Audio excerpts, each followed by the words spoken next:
The conference hall buzzed with the kind of forced enthusiasm that only corporate events could manufacture. Crystal chandeliers cast warm light over tables draped in ivory linen, while servers weaved between clusters of employees balancing champagne flutes and making small talk. This was Mitchell & Associates' annual gala, the one night where junior associates rubbed shoulders with senior partners, where careers could be made or broken over cocktail conversations.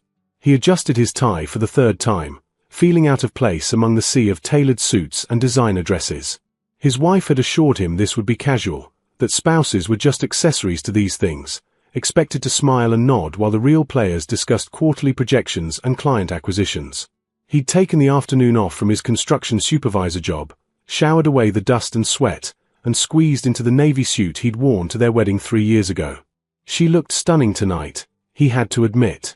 Her emerald dress hugged her figure perfectly, her dark hair swept up in an elegant twist he'd watched her fuss over for 45 minutes. This was her world now, so different from the coffee shop where they'd met 5 years ago, when she was still grinding through law school and he was the regular who always ordered black coffee and left generous tips. "There's the VP," she whispered, her grip tightening on his arm. "I need to make a good impression. Just follow my lead, okay?" He nodded, smiling as they approached a silver-haired man holding court near the bar. 2 other associates flanked him, a tall woman with horn-rimmed glasses and a younger man who looked fresh out of grad school, his eyes sharp and calculating. "Ah, there she is," the VP said, his voice carrying the smooth confidence of someone who'd closed million-dollar deals before breakfast. "Our rising star in corporate litigation. That Henderson case was brilliant work." "Thank you, sir," she said, her voice taking on a professional polish he rarely heard at home. "I couldn't have done it without the team's support." The VP's eyes drifted to him, curiosity flickering across his face. There was a pause, just a heartbeat, but he felt it stretch into something uncomfortable.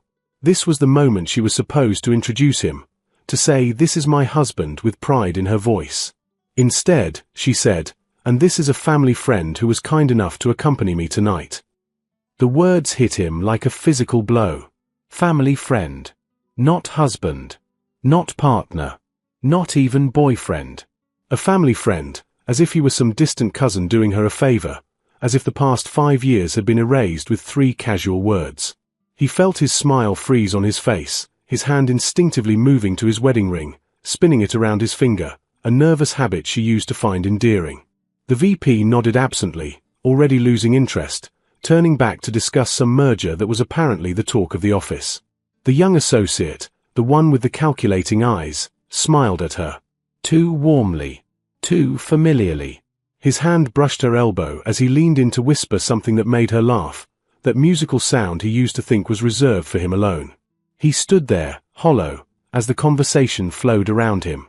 They talked about briefs and depositions, about partner tracks and billable hours. No one asked him questions. No one cared that he existed. He was furniture, background noise, a family friend who'd served his purpose by filling an empty seat. When she excused herself to use the restroom, he found himself alone at their table, staring at his untouched plate of salmon and asparagus. His phone buzzed, a text from his foreman about tomorrow's job site. Real life, calling him back from whatever fever dream this evening had become. He looked across the room and saw her laughing with a group of colleagues, champagne in hand, completely in her element. The young associate from earlier stood close, too close. His hand rested on the small of her back, intimate and possessive. That's when he noticed the camera in the corner of the ceiling. A small security camera, its red light blinking steadily, recording everything. He thought nothing of it then. He should have. The evening dragged on with excruciating slowness. He made small talk with other forgotten spouses and partners, people who'd also been reduced to accessories for the night. They discussed weather and sports, safe topics that required no real thought or investment. All the while, he watched her across the room, trying to reconcile the woman he'd married with this polished stranger who'd erased him with 3 words. Dinner was announced, and they returned to their assigned table. She sat beside him but might as well have been miles away. Her attention was fixed on the senior partners at the head table, her posture perfect, her smile bright and professional. When he tried to place his hand over hers, she subtly pulled away, reaching for her water glass. "Having fun?" he asked quietly, unable to keep the edge from his voice. "It's work," she replied without looking at him. I'm networking. "This is important for my career." "Important enough to pretend I'm not your husband?" Her jaw tightened. "Can we not do this here? Please?" Before he could respond, the young associate from earlier appeared at their table, leaning down between them with easy familiarity. "Hey, the partners are taking bets on the Reynolds case. You in?" She lit up immediately, all traces of tension vanishing. "Absolutely. My money's on settlement before discovery closes." "That's my girl," the associate said, squeezing her shoulder. "Drinks after this?" "Usual spot." The phrase hung in the air, usual spot, implying routine, habit, a shared history he knew nothing about. She glanced at him quickly, guilt flashing across her face before she masked it. "Maybe," she said carefully. "We'll see how late this runs." The associate straightened, finally acknowledging him with a cursory nod. "Family friend, right? Hope you're enjoying the show." Then he was gone, melting back into the crowd. "Usual spot?" he asked. "It's nothing. Just a bar near the office where we sometimes grab drinks after work. Team bonding." "He called you my girl." "It's just an expression. You're reading too much into." She was interrupted by a woman in a crisp grey suit appearing at their table. The woman wore an employee badge identifying her as part of human resources, her expression professionally neutral but somehow ominous. "Excuse me," the woman said, her voice low and discreet. "I need you both to come with me for a moment." His wife's face went pale. "Is something wrong?" "Just a brief conversation. If you'll follow me." They exchanged confused glances before standing. He noticed how his wife's hands trembled slightly as she smoothed her dress. The HR representative led them away from the main hall, down a carpeted corridor lined with photographs of the firm's founding partners. Other employees watched their departure with barely concealed curiosity. They were ushered into a small conference room, the kind used for difficult conversations. 2 chairs faced a laptop connected to a large monitor. Another HR representative, an older man with tired eyes, sat waiting. The door clicked shut behind them with the finality of a cell door.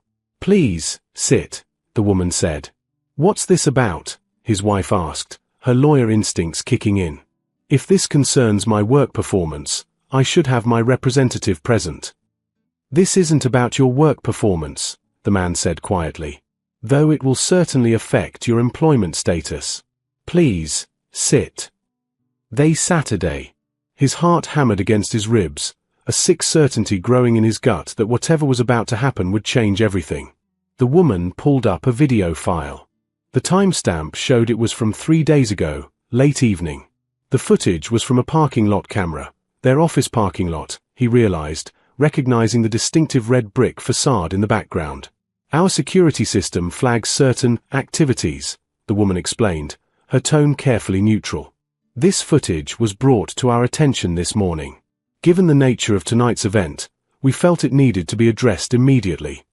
She pressed play. The video showed the parking lot, mostly empty in the gathering dusk. A car was visible. He recognized it immediately as his wife's sedan, the one he'd helped her pick out last year. For several seconds, nothing happened. Then 2 figures emerged from the building, walking close together, their body language intimate. His wife and the young associate. They stood by her car, talking. Then the associate pulled her close, his hands on her waist. She didn't pull away. Instead, she leaned into him, her hands sliding up his chest to his shoulders.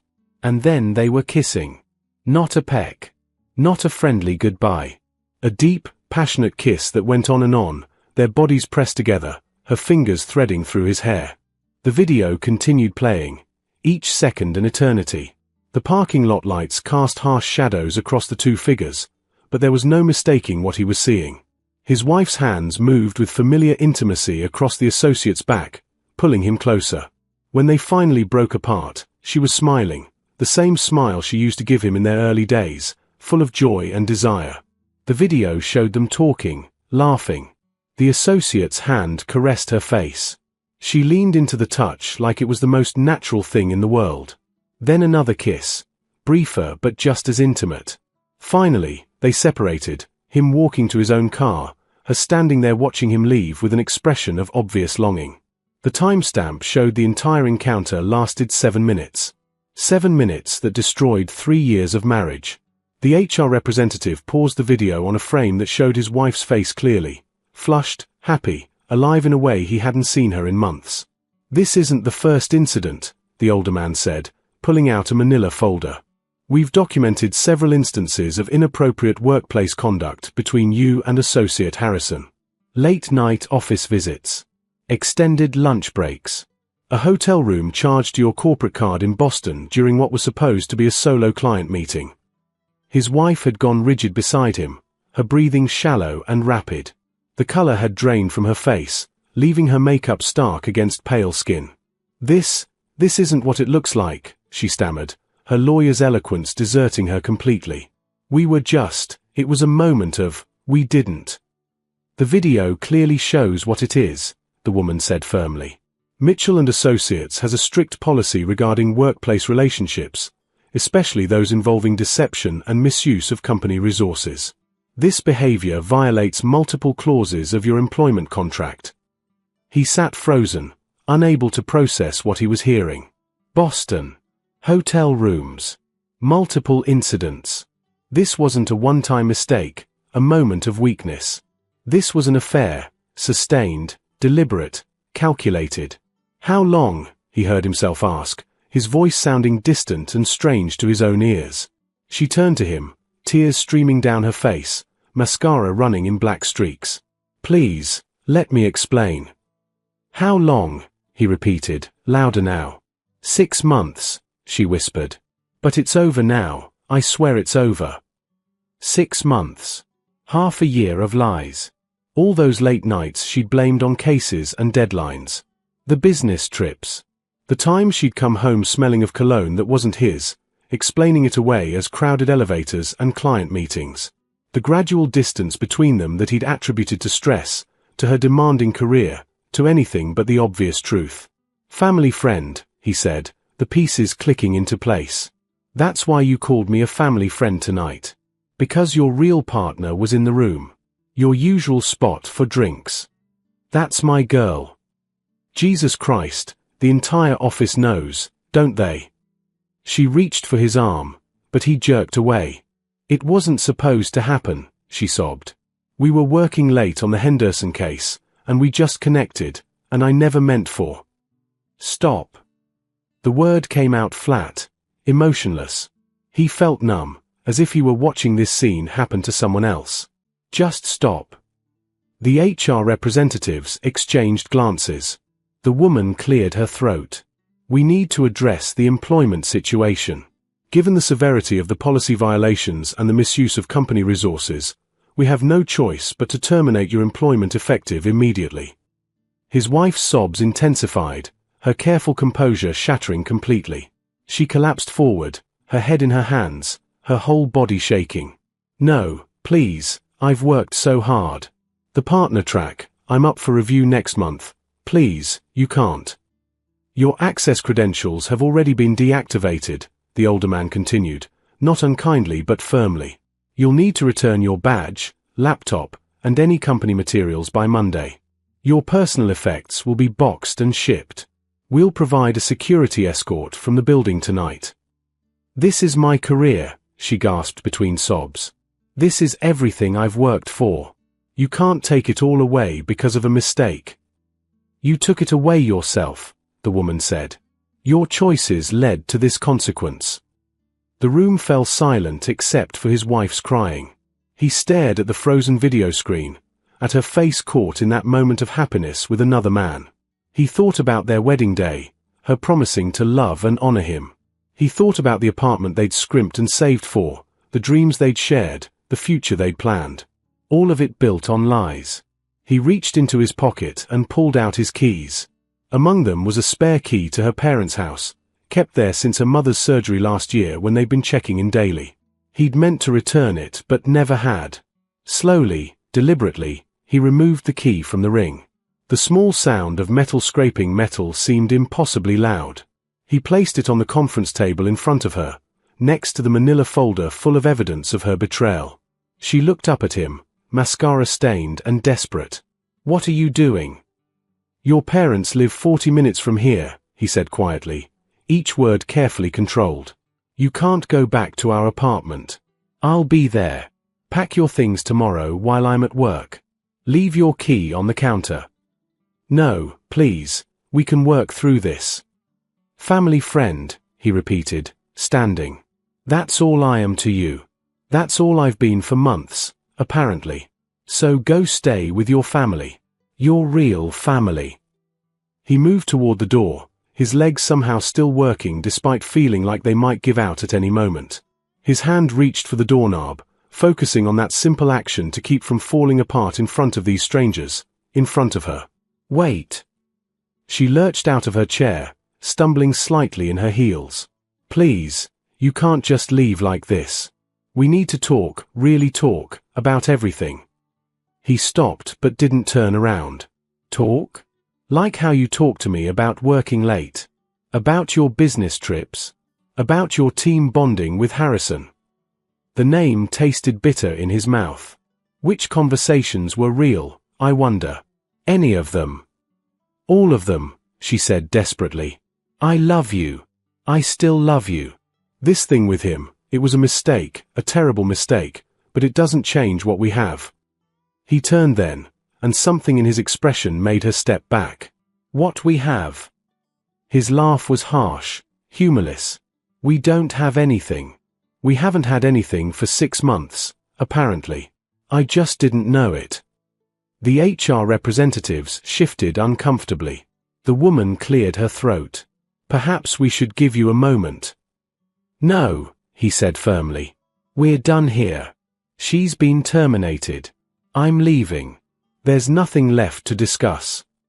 His wife, he could barely think of her that way anymore, wrapped her arms around herself, shaking. "Where am I supposed to go? What am I supposed to do? That's not my problem anymore." The words came out colder than he intended, but he didn't take them back. "You made your choices. You chose him over me every time you met him at your usual spot. Every time you checked into that hotel in Boston. Every time you kissed him in the parking lot. And tonight, when you called me a family friend so he wouldn't know you were married, that was your final choice." "I was protecting my career," she sobbed. "The firm has strict policies about relationships. If people knew we were married and that I was, they would have said I was sleeping my way up, that I didn't earn my position. So you protected your career by destroying our marriage." He shook his head. "Do you even hear yourself? You're still making excuses. Still trying to justify it." The older HR representative stood. "I think it's best if we end this now. We'll need you to come with us to collect your badge and escort you from the building. Sir, you're free to leave." She reached for him one more time, but he stepped back. "Don't," he said quietly. "Don't touch me. Don't call me. Don't try to explain. Just don't." He opened the door and walked out, leaving her crying in the conference room.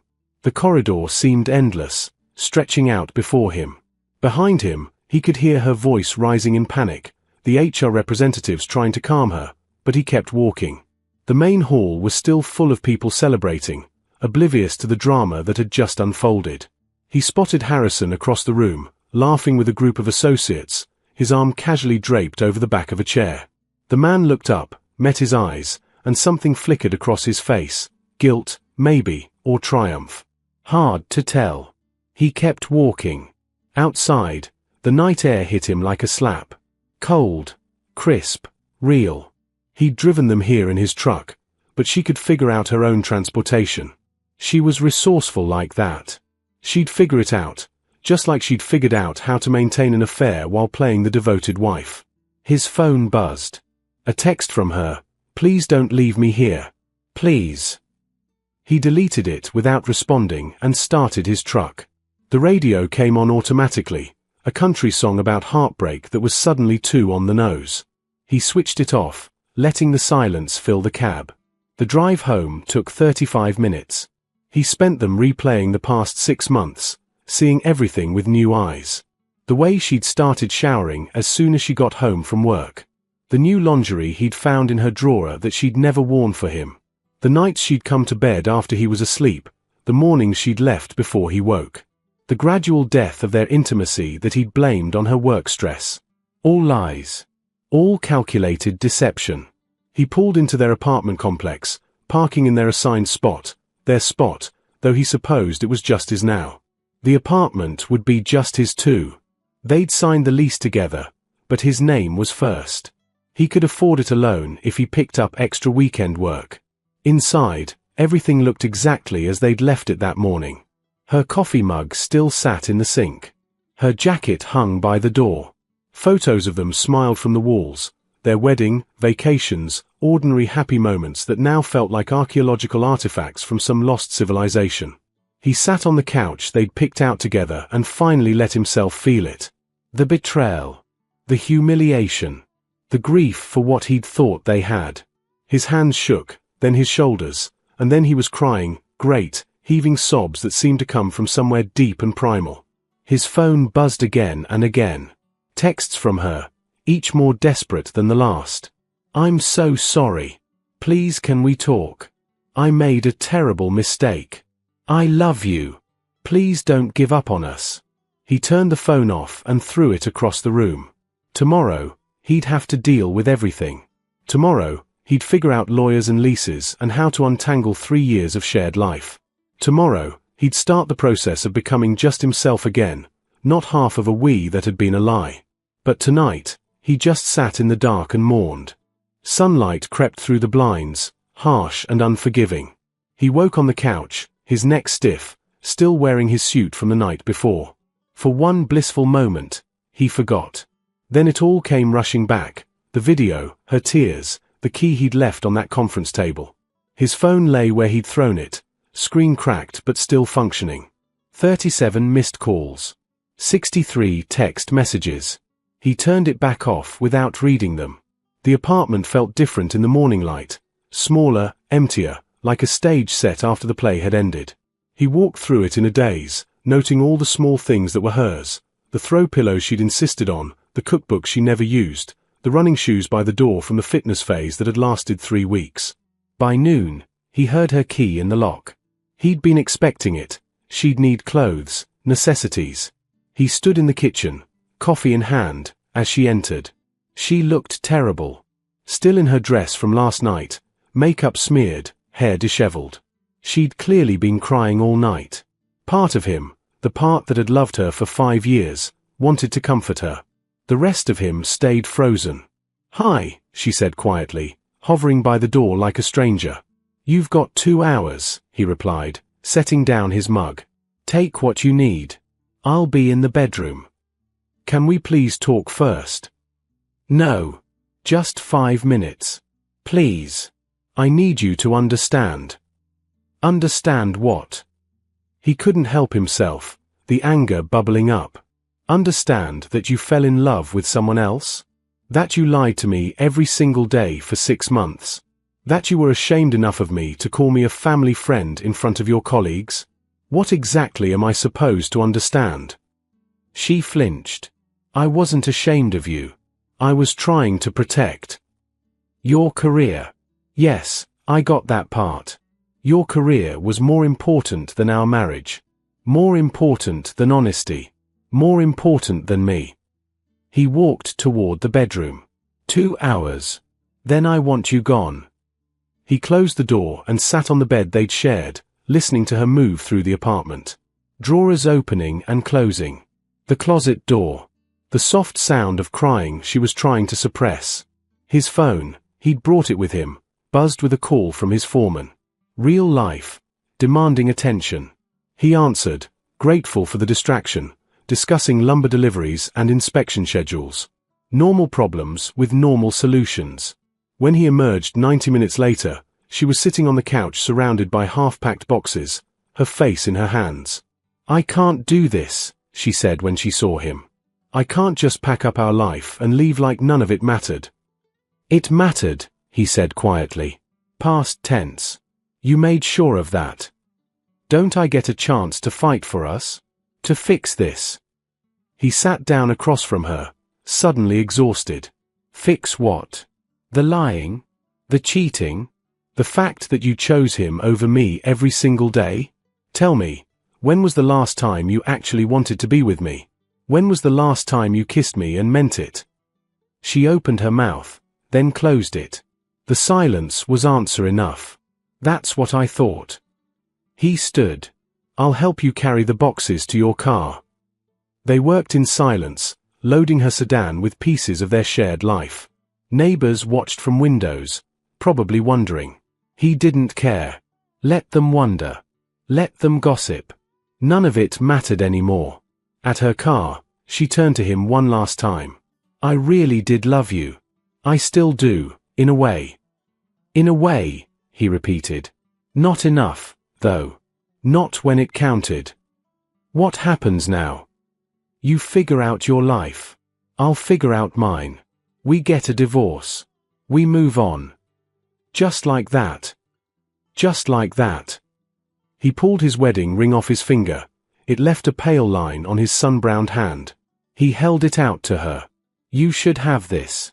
Maybe you can pawn it, help with rent until you find a new job. She stared at the ring, tears streaming down her face. I don't want your ring. I want another chance.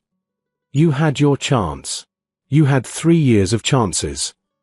He set the ring on the hood of her car. Goodbye. He walked back to the apartment without looking back. He heard her call his name once, then the sound of her car door closing, the engine starting, the sound fading as she drove away. Inside, the apartment was half empty now, but it felt more honest this way. No more pretending. No more lies. Just the truth, clean and sharp and painful. He picked up his phone and scrolled through the messages he'd been avoiding. Most were from her, desperate, pleading, bargaining. But there was one from his brother, heard what happened. Couch is available if you need it. Or beer. Or both. He smiled despite everything. Real family. Real support. Real honesty. He texted back, beer sounds good. Then he opened his laptop and searched for divorce lawyers, apartment listings, ways to rebuild a life from scratch. It wouldn't be easy. It would hurt for a long time. But at least it would be real. At least he would be free. 3 months later, he'd hear through mutual friends that she'd found work at a smaller firm in another city. That she and Harrison had tried to make it work but couldn't, the foundation of their relationship too poisoned by guilt and betrayal to survive. That she'd asked about him, wondered if he'd ever forgive her. He wouldn't respond. Forgiveness was possible, maybe even probable, eventually. But reconciliation? No. Some bridges, once burned, stayed burned. He'd moved to a smaller place, closer to work. Started seeing someone new, taking it slow, being honest, building something real from the beginning. Learning to trust again, one day at a time. The story could have ended in rage or revenge. Instead, it ended in quiet dignity. A man who knew his worth, who refused to accept less than he deserved, who walked away from a beautiful lie to find an honest truth. Sometimes the strongest thing you can do is simply leave. Close the door. Keep walking. And refuse to look back at what should have been but never really was.